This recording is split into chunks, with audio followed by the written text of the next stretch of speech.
الله أكبر أشهد أن لا إله إلا الله أشهد أن لا إله إلا الله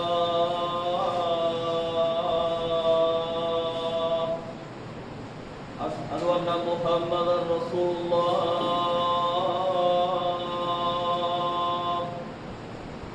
أشهد أن محمدا رسول الله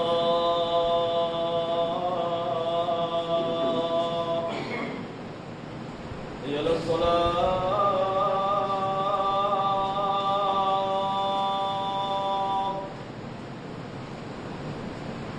حي على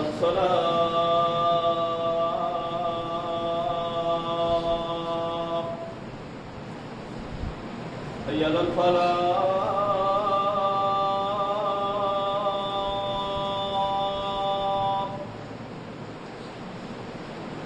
حي على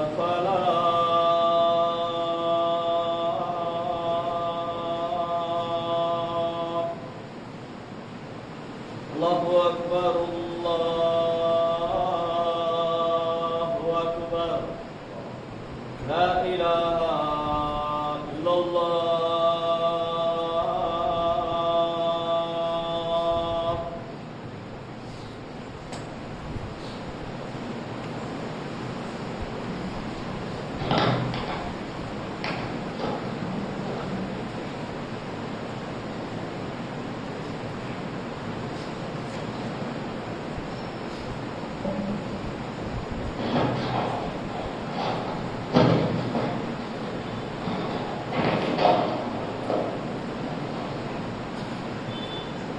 إن الحمد لله نحمده ونستعينه ونستغفره ونعوذ بالله من شرور أنفسنا ومن سيئات أعمالنا من يهده الله فلا مضل له ومن يضلل فلا هادي له وأشهد أن لا إله إلا الله وحده لا شريك له وأشهد أن محمدا عبده ورسوله أما بعد يا أيها الناس اتقوا ربكم الذي خلقكم من نفس واحدة وخلق منها زوجها وبث منهما رجالا كثيرا ونساء واتقوا الله الذي تساءلون به والأرحام إن الله كان عليكم رقيبا يا أيها الذين آمنوا اتقوا الله حق تقاته ولا تموتن إلا وأنتم مسلمون يا أيها الذين آمنوا اتقوا الله وقولوا قولا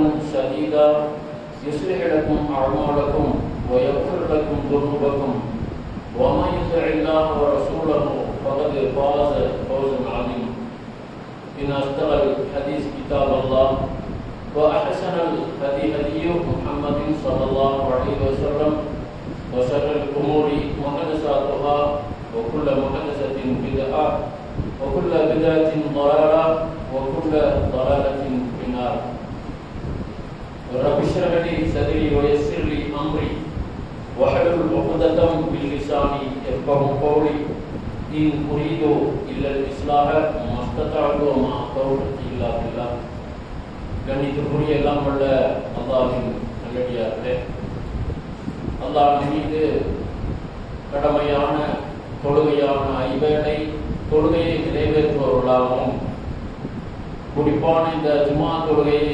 நிறைவேற்றுபவர்களாகவும் இதில் சொல்லப்படுகின்ற உரைகளை கேட்டு அதை நம்முடைய அன்றாட வாழ்க்கையில் கடைபிடிக்க வேண்டும் என்பதற்காக நாம் கவனித்துக் கொண்டிருக்கின்றோம்.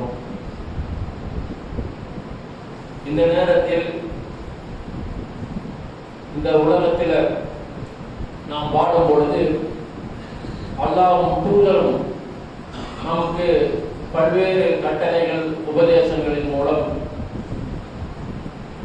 நல்ல முறையில் இந்த உலகத்தில் வாழ்ந்து நாளை மறுமை நாளில் சுவனத்தை அடைய வேண்டும் என்பதற்காக வேண்டி திருமறை குர்ஆனில் இருந்தும் நபிகள் நாயகம் ஸல்லல்லாஹு அலைஹி வஸல்லம் அவருடைய போதனைகளையும் நாம் தெரிந்து வருகின்றோம்.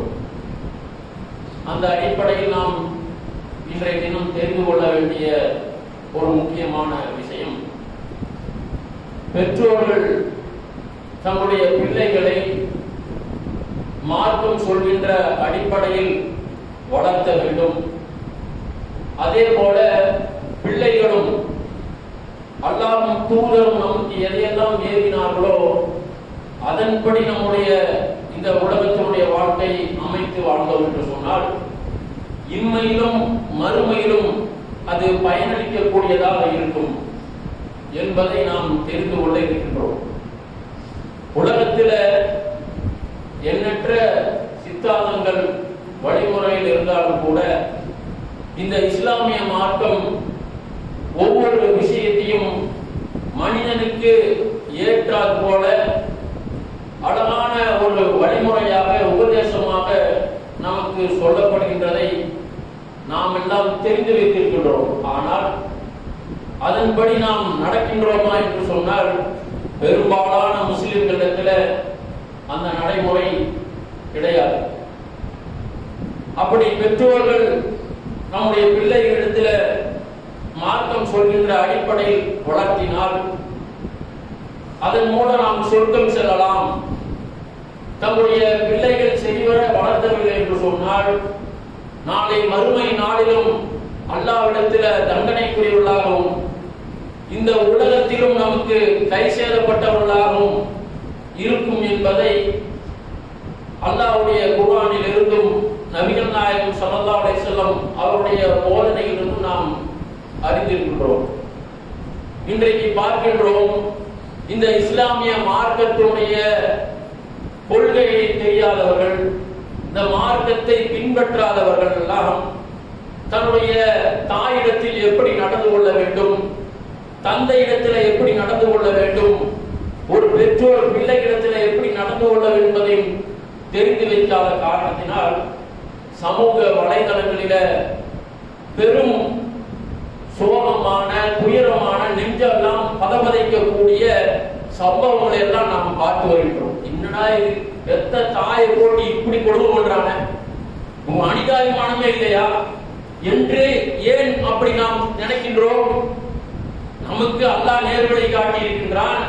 சிறந்த ஒரு இஸ்லாமிய மார்க்கத்தை நமக்கு தந்து தாயிடத்தை நீ பேணி நடக்கணும், அவர்களுக்கு துன்பம் கொடுக்கிறாங்க, அவரை நல்ல முறையில் நீ கவனித்தால் நீ சொர்க்கம் செல்லலாம், இந்த உலகத்தில் நல்ல முறையில் தாய் நடத்தி என்று நமக்கு சொல்லப்பட்டிருக்கின்றது. ஆனால் இன்றைக்கு சமூக வலைதளங்களில் 2-3 நாட்களுக்கு முன்னாடி வந்த செய்தி என்னன்னா,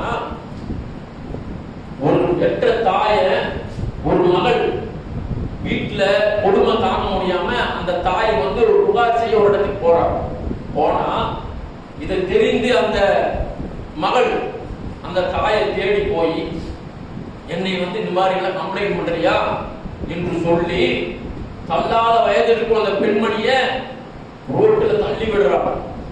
தெரிச்சு போய் விழுகிறதுலயே பெரிய பரிதாபமா இருக்கும். விழுந்ததும் பட்டாம தன்னுடைய காலடி செருப்பை எடுத்து முகத்துல போட்டு அடின்னு அடிக்கின்றார். இதை பார்த்து எப்படி இருக்கும்? செருப்பால் அடித்திடுவேன் என்று சொல்வது கூட ஒரு தாயை சொல்லக்கூடாது.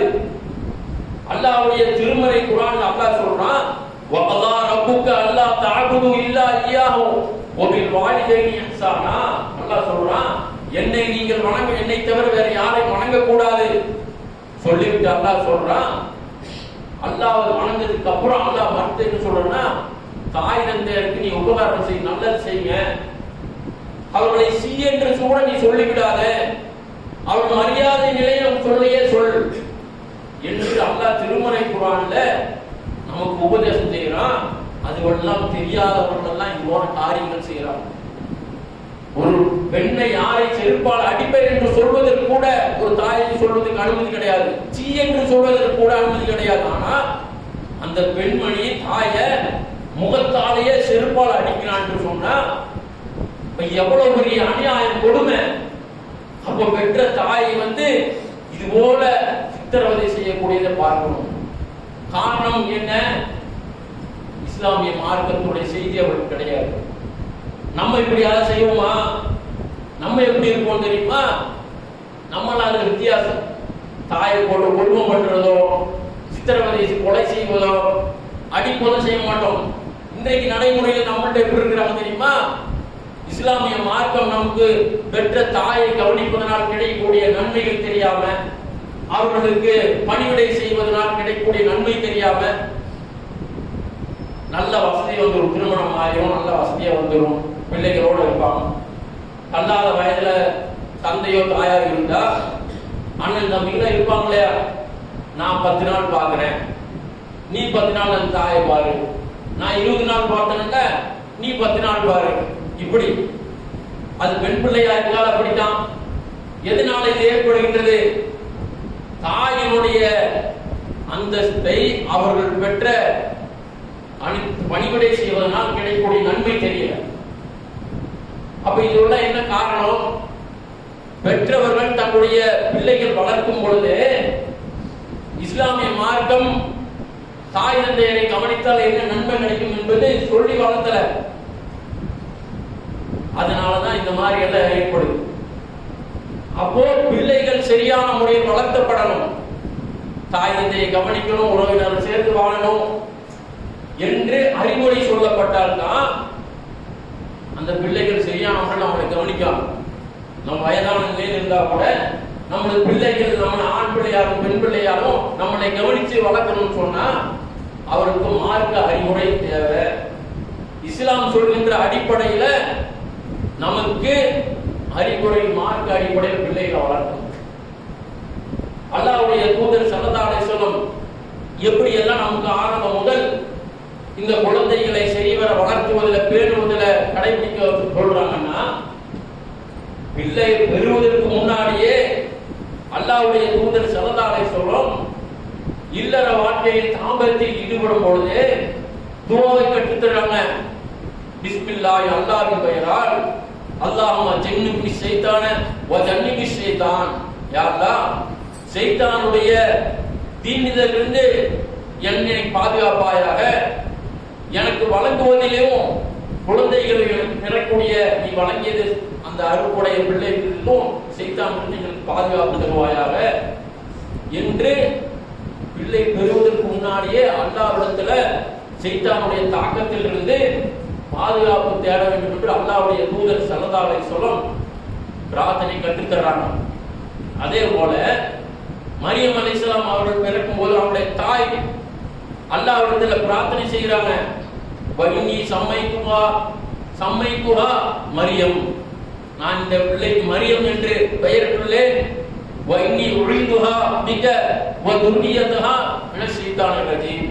யா அல்லாஹ், எனக்கு நீ வழங்கியதுல விரட்டப்பட்ட ஷைத்தானிலிருந்தும் இது பாதுகாப்பு தருவாயாக, இதனுடைய வழித்தோன்றர்களிலும் நீ ஷைத்தானிலிருந்து பாதுகாப்பு தருவாய் என்று பிள்ளை பிறந்த உடனே அல்லாஹ்விடத்துல பிரார்த்தனை செய்யறாங்கன்னா அப்ப எப்படி இருக்கணும்?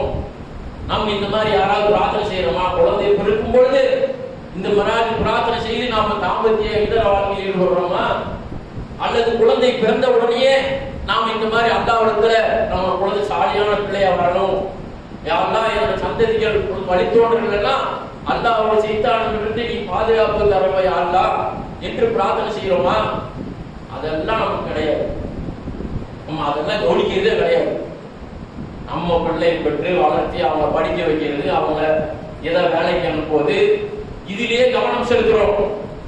அப்ப பெருசான உடனே அவன் நல்ல டாக்டர் ஆகணும், இன்ஜினியர் ஆகணும், நல்ல கம்ப்யூட்டர்ல படிக்கணும், ஐடி கம்பெனில ஒர்க் பண்ணணும், பிள்ளைகளா இருந்தாலும் ஆண் பிள்ளைகளா இருந்தாலும் என்ன பண்றோம்? அவங்களை பெரிதான உடனே அவனுக்கு மார்க்கம் என்னன்னு தெரியாது, தொழுகைன்னா என்னன்னு தெரியாது, பெற்றோர்களை என்ன கவனிக்கணும்னு தெரியாது. அதுக்கப்புறம் அறிவுரை சொன்னா அவனுக்கு எடுபடுமா? தெரியாது. ஏன்? நம்ம வளர்த்துற முறை சரியில்லை. மார்க்கம் சொல்லுகின்ற அடிப்படையில் பிள்ளைகளை வளர்த்தினாதானே நம்மள பிள்ளை கவனிக்கும். அப்ப பெற்ற தாயெல்லாம் கவனிக்காம பிள்ளைகள் இந்த மாதிரி ஆளாவதற்கு காரணம் யார்? பெற்றவர்கள். அல்லாஹ்வுடைய தூதர் ஸல்லல்லாஹு அலைஹி சொல்றாங்க, மாமின் மௌலூதுன் யூலது அலல் ஃபித்ரா, பிறக்கின்ற எல்லா குழந்தைகளும் இயற்கையான மார்க்கத்தில் தான் பிறக்கின்றது. அவர்கள் மாற்றுவது யார் தெரியுமா?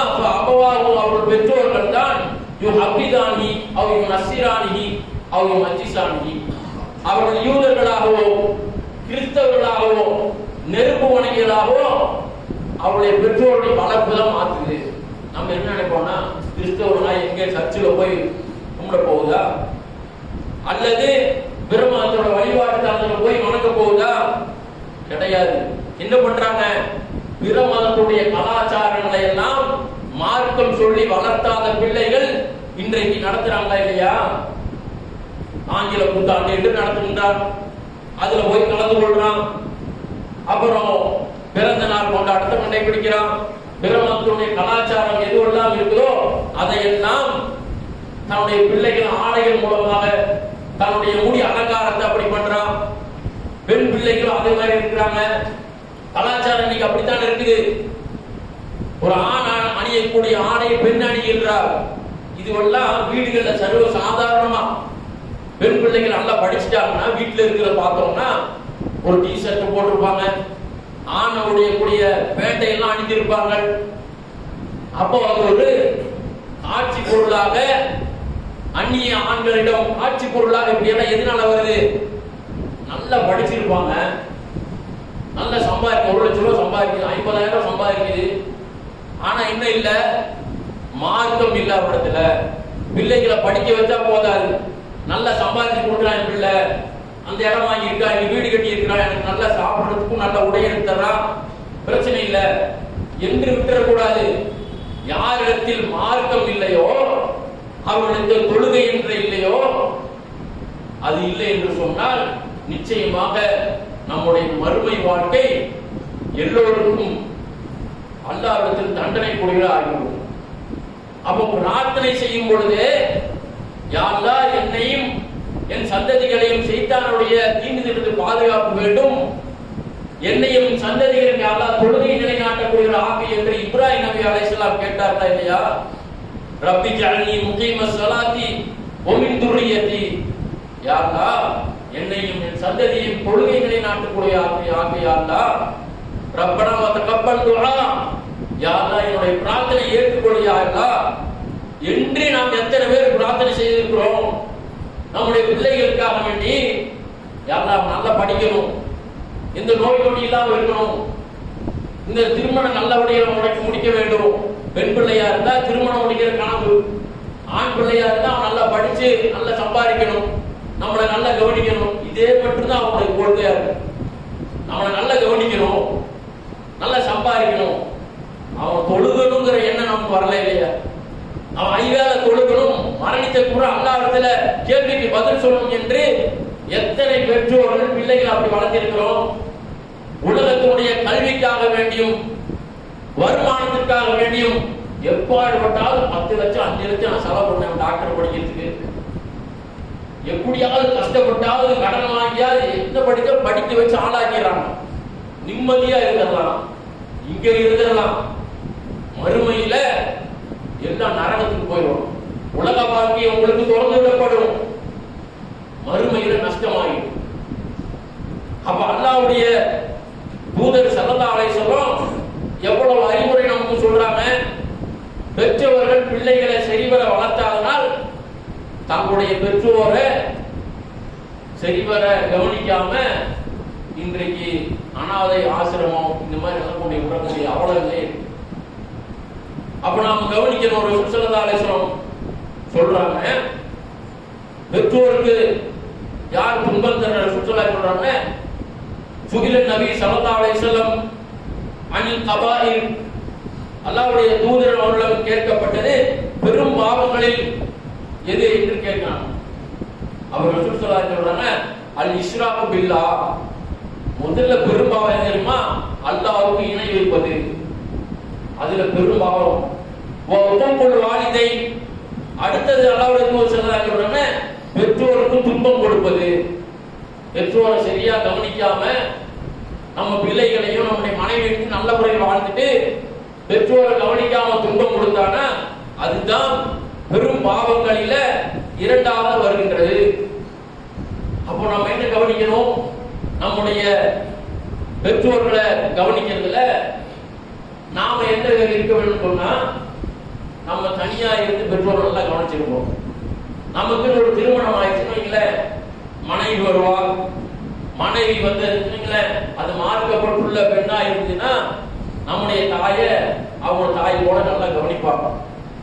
இல்லைன்னா என்ன ஆயிரும், திருமணம் ஆனவனையே அப்படியே தனி குடித்தனமா போயிடுவாங்க.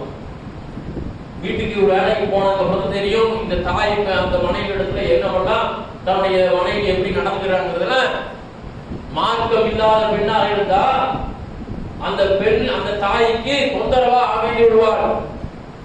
அதனாலதான் அல்லாஹ்வுடைய தூதர் ஸல்லல்லாஹு அலைஹி வஸல்லம் திருமணம் முடிக்கும் போதே ஒரு பெண்ணை தேர்ந்தெடுக்கும் பொழுது மார்க்கம் உள்ள ஒரு பெண்ணை தேர்ந்தெடுத்தா அவளுக்கு தெரியும் இப்படிதான் இருக்கணும், வயதானவர்கள் நல்ல முறை நடந்து கொள்ளணும், தாய் வந்து கவனிக்கணும் என்று அவள் இருப்பாள். இல்லை என்று சொன்னா இவன் மனைவினாலேயே தன்னை தாயை கவனிக்க முடியாம போயிடும். அதைத்தான் அல்லாஹ்வுடைய தூதர் ஸல்லல்லாஹு அலைஹி வஸல்லம் சொல்றாங்க, 4 நோக்கங்களுக்காக ஒரு பெண் மனம் முடிக்கப்படுகின்றார். ரசூல் ஸல்லல்லாஹு அலைஹி வஸல்லம் அவள் மர்கத்துடைய 4 நோக்கங்களுக்காக ஒரு பெண்ணை திருமணம் முடிக்கப்படுகின்றார். எதற்காக தெரியுமா? மாலிகா அவருடைய செல்வத்திற்காக, ஒரு ஹசபிகா அவர் குடும்ப பாரம்பரியத்திற்காக, ஒரு ஜமாலிகா அவருடைய அழகிற்காக, ஒரு தீனிகா அவருடைய மார்க்கத்திற்காக. இந்த 4 ரசூலுல்லாஹ் என்ன சொன்னாங்க தெரியுமா? இந்த 3 எல்லாம் விட்டுட்டு வதுபருவிதாத்தித்தீன், நீ மார்க்கமுடைய பெண்ணை மனம் முடித்து நீ வெற்றி அடைந்து கொள் ரசூலுல்லாஹ் சொன்னாங்க. அப்படி பார்க்கணும். இன்னைக்கு பெற்றோர்கள் பத்தி நம்ம சொல்றோம்ல, எத்தனை பெற்றோர் அந்த பெண்ணு நல்லா ஓதி படிச்சிருக்கு, அது வேலை தொடுங்குது, அந்த பெண்ணை பார்க்கலாம் நம்ம மகளுக்கு என்று நான் பார்க்கிறோமா? அவங்க வீடு சொந்த வீடா, கொஞ்சம் நேரமா இதா இருக்குது, அழகு இல்லையே, அவங்களுக்கு எவ்வளவு பேக்ரவுண்ட் இருக்குது, அவங்க குடும்பம் எந்த குடும்பம், இதையான ரசூலா பார்க்க சொன்னாங்களா? இந்த 4 நோக்கத்துல எதை ரசூலா பார்க்க சொன்னாங்க? அந்த பெண் இடத்துல மார்க்க ஒழுக்கம் இருக்கின்றதா, ஐவேளை தொழுகின்றதா என்று பார்க்க சொன்னாங்க. அதை பார்த்து நீ மனம் முடித்து வெற்றி அடைந்து கொள். தரிபத்தியதா, இல்லை என்று சொன்னால் உன் 2 கரங்களும் மண்ணாகட்டும் நாங்கள் சொல்லுவோம். அப்படி நீ திருமணம் முடிக்கலன்னு மார்க்கப்பட்டுள்ள ஒரு பெண்ணை, மார்க்கம் உள்ள பெண்ணை நீ முடிக்கலன்னா நீ நாசமாகட்டும், 2 கரங்களும் மண்ணாகட்டும் நாங்கள் சொல்றாரு. அப்ப அதை கடைபிடிக்கணுமா இல்லையா? அப்படி தேர்ந்தெடுத்தால்தான் பெற்றோராக இருக்கக்கூடிய கணவன் மனைவி எப்படி இருக்கணும்? ஐவேளை தொழக்கூடியவங்களா இருந்து நம்ம பிள்ளைகள் தொழ சொல்லணும். குடும்பத்தை தொழுமாறு ஏவுங்கள் அல்லாஹ் சொல்றான். வமுர் அஹலக பிஸ்ஸலாம், தொழுமாறு உங்கள் குடும்பத்தை நீங்கள் ஏவுங்க. தாய் தந்தைக்கு சொல்லணும், பிள்ளைகளுக்கு சொல்லணும், நம்ம கண்டுக்காம இருக்கக்கூடாது. அப்ப அல்லாஹ்வுடைய தூதர் ஸல்லல்லாஹு அலைஹி வஸல்லம் சொல்றாங்க. எப்படி சொல்றாங்கன்னா, ரஹிமல்லாஹு ரஜுலன் காம மினல் லைலி ஃபஸல்லா, ஒரு ஆண் ஒருவன் இரவில் எழுந்திருச்சு, இரவில் எழுந்திருச்சு தொழுகிறார், சுபஹ் தொழு கிடையாது, இரவில் எழுந்திருத்து தொழுகின்றார். தொழுது விட்டு தனது மனைவி எழுப்புகின்றார். வஅய்கத அஹ்லஹு வஸல்லத், அவர் தனது மனைவியை எழுப்புகின்றார். அந்த மனைவி எழ வருகின்றார். அப்ப அவர் என்ன செய்கின்றார்? அவர் தண்ணீரை முகத்தை தெளிச்சு எழுந்து தொழ வைக்கிறார். இவருக்கு அல்லாஹ் அருள் புரிகின்றான் என்று அல்லாஹ்வுடைய தூதர் ஸல்லல்லாஹு அலைஹி வஸல்லம் சொல்றாங்க. அதே போல ஒரு பெண் இரவில் எழுந்திருந்து தொழுகின்றார், அந்த கணவனையும் தொழுவதற்காக எழுப்புகின்றார். எழுந்திருக்க மறுத்தால் முகத்தில் தண்ணீர் தெளித்து விட்டு அவர் தொழ எழுப்புகின்றார்.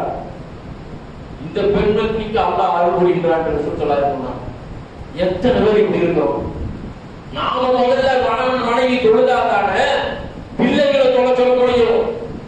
நம்மள்டே அந்த தகுதி இல்லைன்னா, மதரசாவுக்கு போயிட்டு வந்தியா, என்ன போதுன இன்னைக்கு என்ன சொல்லிட்டு இருந்தாங்க? இவர் வெறும் வீட்டுக்கு வெளியே போய் சம்பாதிச்சு வர வேலை மட்டும்தான். மனைவி வந்து தொழுதியா குர்ஆன் ஓதினா கேட்டா திருப்பி நம்மளை கேட்டு என்ன செய்யுது? நான் வேலைக்கு போயிட்டு வந்தேன், சம்பாதிச்சுட்டு வந்தேன், எனக்கு நேரம் இல்லை. அப்படியா? சரி, அல்லாஹ் விட்டுருவானா? நாம சரியில்லை என்று சொன்னால் நம் பிள்ளை எப்படி கேட்கும்? அப்ப நாமளே வந்து தொழுகை நிலைநாட்டாதவர்களாக நம்முடைய பிள்ளைகள் விஷயத்துல நம்ம நன்மை எதிர்பார்த்தோம்னா எப்ப நம்ம எதிர்பார்க்கிறோம்? திருமணம் முடிக்கிற நேரத்துலதான். பெண் பார்க்க வந்துட்டு திருமணம் முடிச்சுட்டு போயிடுவாங்களா? தன் தேதி மாப்பிள்ளை பார்த்தாச்சு, ஐவேளை தொழுகு. ஒரு கணவனா இருந்தால் அப்படிதான், ஒரு மாப்பிள்ளை பார்த்தாலும் அப்படிதான்.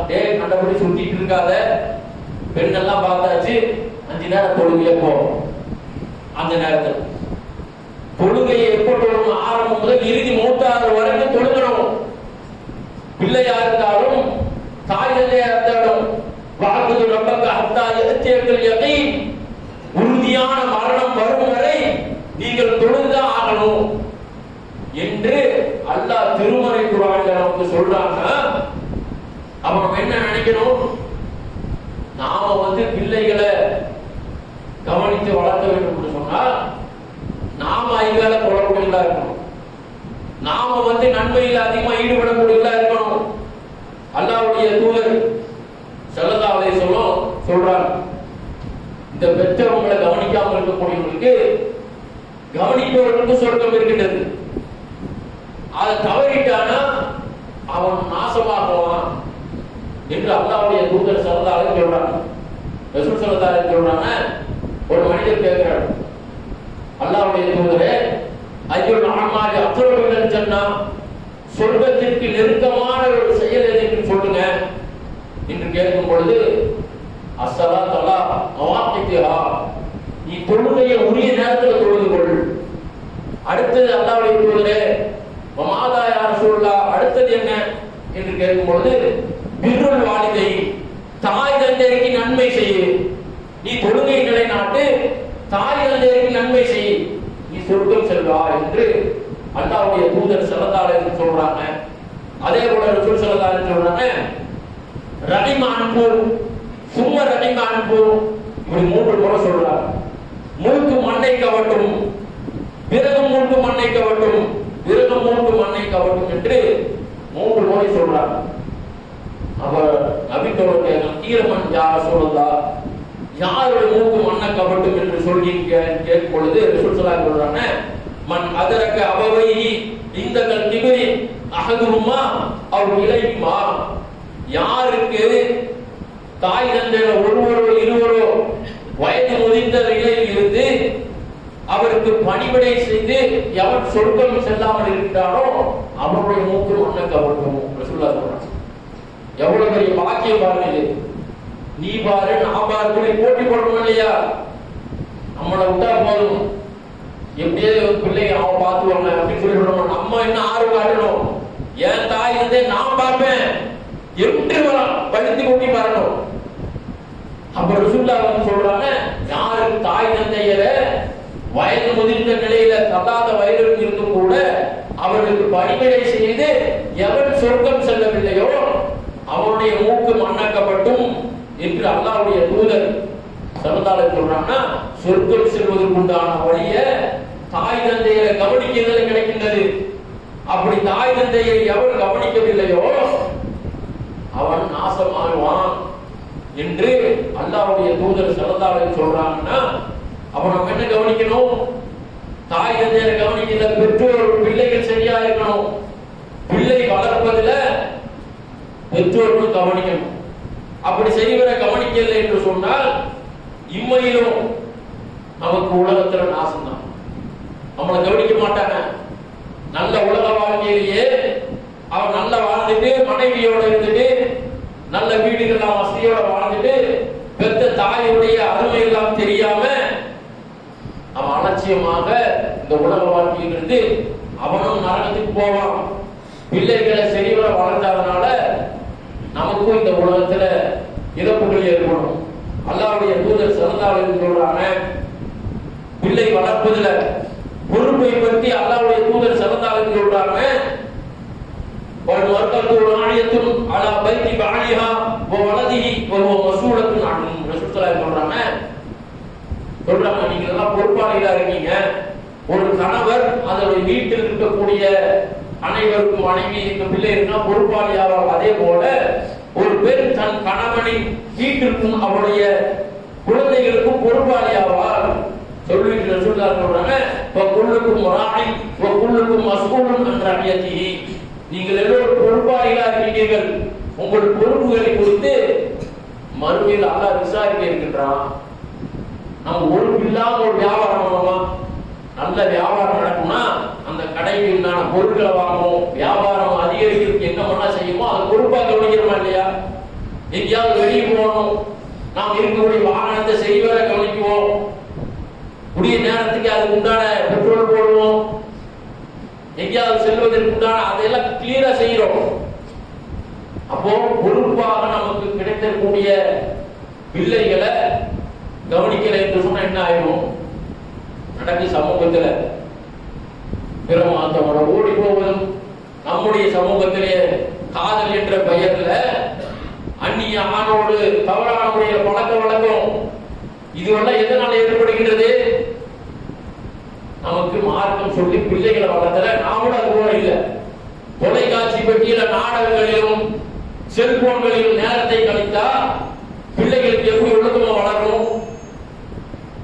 அப்ப இது போன்ற காரணங்கள்லாம் பிள்ளைகள் வழி தவறுவதற்கும் நாம அலட்சியமாக இருப்பதற்கும் நாளை மறுமை நாளில் இந்த பிள்ளைகள் இன்றைக்கு வழி தவறி போய் மறுமை நரகத்துல போய் விடுவதை பார்க்கிறோம். திருமறை குர்ஆனிய அல்லாஹ்வுடைய வசனம் எச்சரிக்கை நம்ம கொடுக்கின்றது. அல்லாஹ் சொல்ற யா அய்யுல்லதீன ஆமனு, நம்பிக்கை கொண்டவர்களே, கு அன்ஃபுஸக்கும் வ அஹ்லீக்கும் நாரா, உங்களை உங்கள் குடும்பத்தாரை நரக நெருப்பிலிருந்து நீங்க தற்காத்துக் கொள்ளுங்க. எப்படி தற்காத்துக் கொள்றது? இந்த உலகத்துல வாழும் பொழுதே தயார் பண்ணணும். மரணிச்சதுக்கு அப்புறம் ஒண்ணுமே பண்ண முடியாது.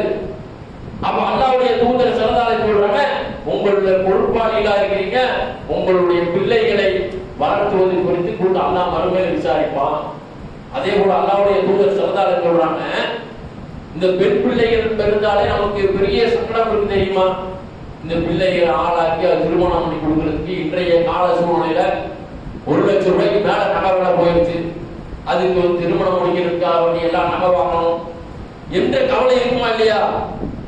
ஆனா அல்லாஹ்வுடைய தூதர் ஸல்லல்லாஹு அலைஹி சொல்றாங்க, மன் ஆல ஜாரியத்தை ஹத்தா தபுலுவா, யாருக்கு 2 பெண் குழந்தைகள் பிறக்கின்றதோ அவர்கள் பருவ வயதை அடையும் வரை அவர்கள் பொறுப்பாக வளர்க்கின்றாரோ, கருத்தாக ஒழுக்கமுள்ளவர்களாக வளர்க்கின்றாரோ, ஜாஹ யௌமல் கியாமத்தி, அவர்கள் மறுமை நாள் ஆன வகுவ, நானும் அவரும் வலம்ம அஸாபிஹும், இப்படி இருப்போம் என்று 2 பேர்களை காட்டி ரசூல் ஸல்லல்லாஹு அலைஹி சொல்றாங்க.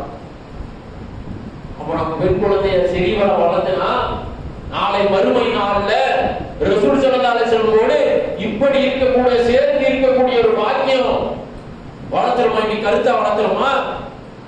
பிள்ளைகளை சத்தம் போடுறது ஏதாவது கண்டிக்கிறது இல்லையே, பெற்றோர்கள் பயப்படுறாங்க.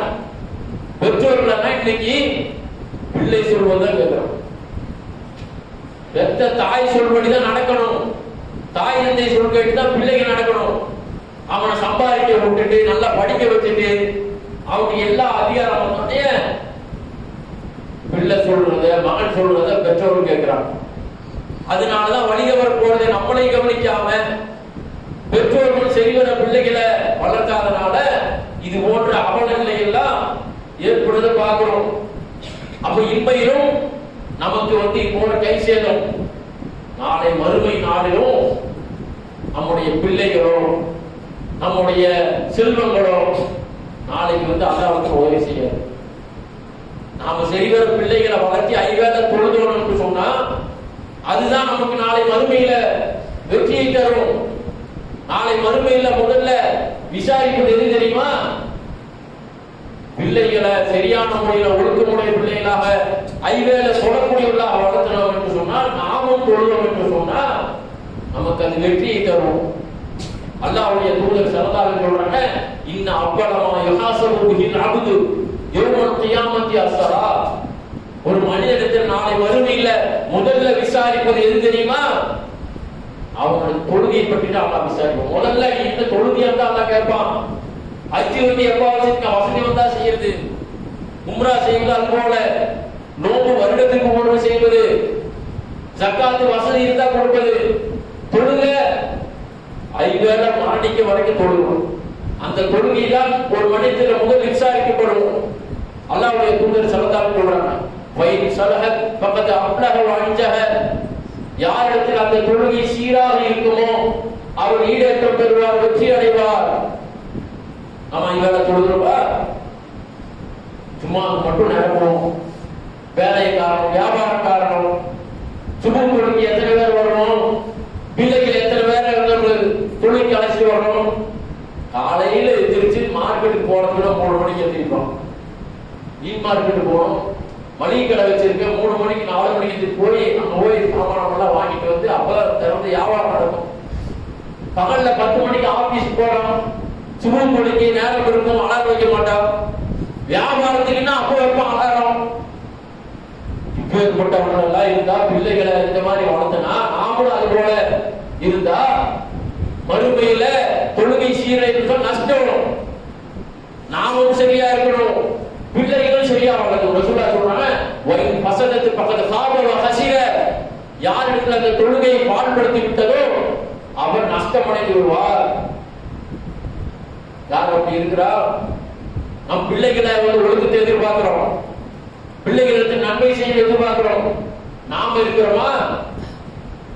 தோட்டத்தை விட்டு தூங்குறோம். சுபுக்கு அல்லாஹ்வுடைய தூதர் ஸல்லல்லாஹு அலைஹி வஸல்லம் நபி தோழர்கள் ஏதாவது கனவு கண்டா ரசூலுல்லாஹ் சொல்லுவாங்க, இன்று யாராவது கனவு கண்டீங்கன்னு கேட்கிறாங்க.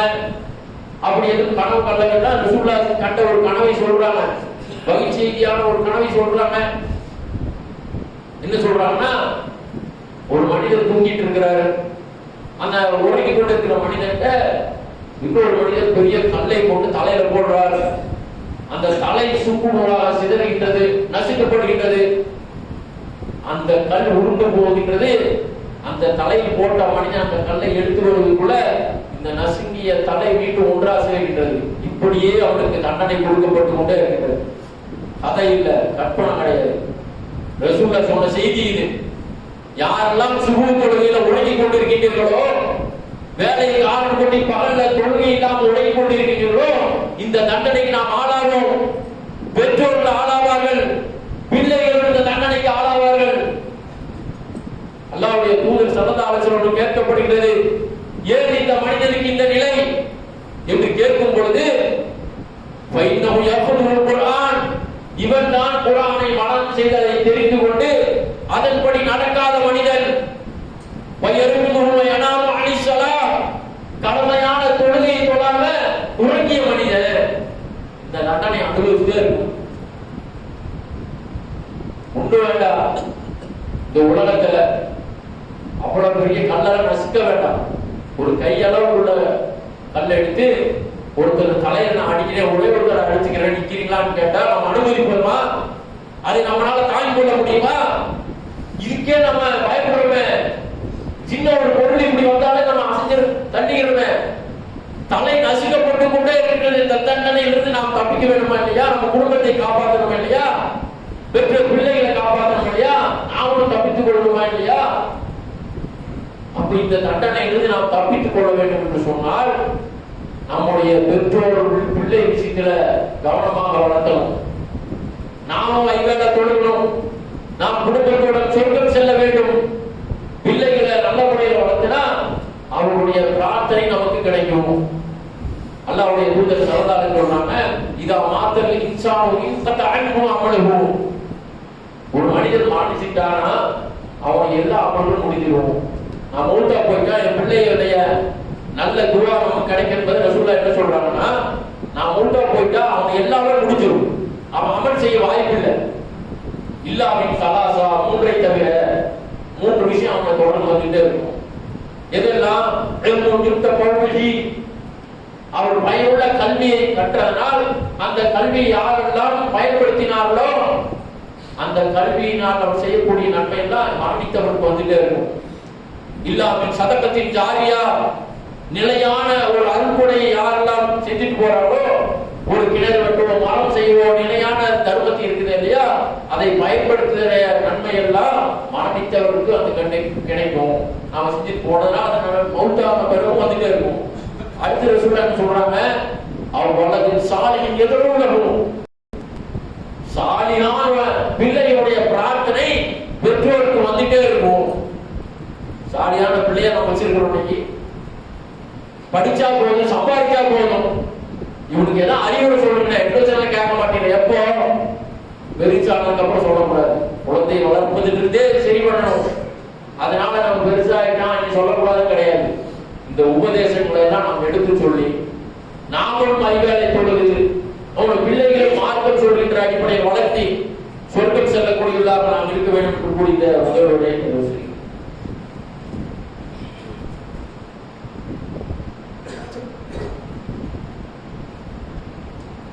கணிப்புக்குரிய எல்லாப்பட்ட அடியாருங்க, இந்த உலகத்துல நாம் சரிவர மார்க்க அடிப்படையில் நாமும் வாழாமல் நம்முடைய பிள்ளைகளையும் மார்க்கம் சொல்கின்ற அடிப்படையில் வளர்த்தவர்கள் என்று சொன்னால் உலகத்துல நம்ம எப்படி வாழ்ந்துடலாம், நல்லா துணியாவை தொடர்ந்துடுறோம், சொகுசா வாழ்ந்துடலாம். மறுமையில நமக்கு பெரிய நஷ்டம், கை சேதமாயிடும். அல்லாஹ்வுடைய தூதர் ஸல்லல்லாஹு சொல்றாங்க, ஒரு குடும்பத்துக்கு தன்னுடைய சபியா அலைஹிஸ்ஸலாம் அத்தை மாமியாருக்கு உதவி செய்யறாங்க, குடும்பத்தாருக்கு உபதேசிக்கும் பொழுது தனது மகள் பாத்திமாரிட அவனுக்கு உபதேசம் செய்யறாங்க.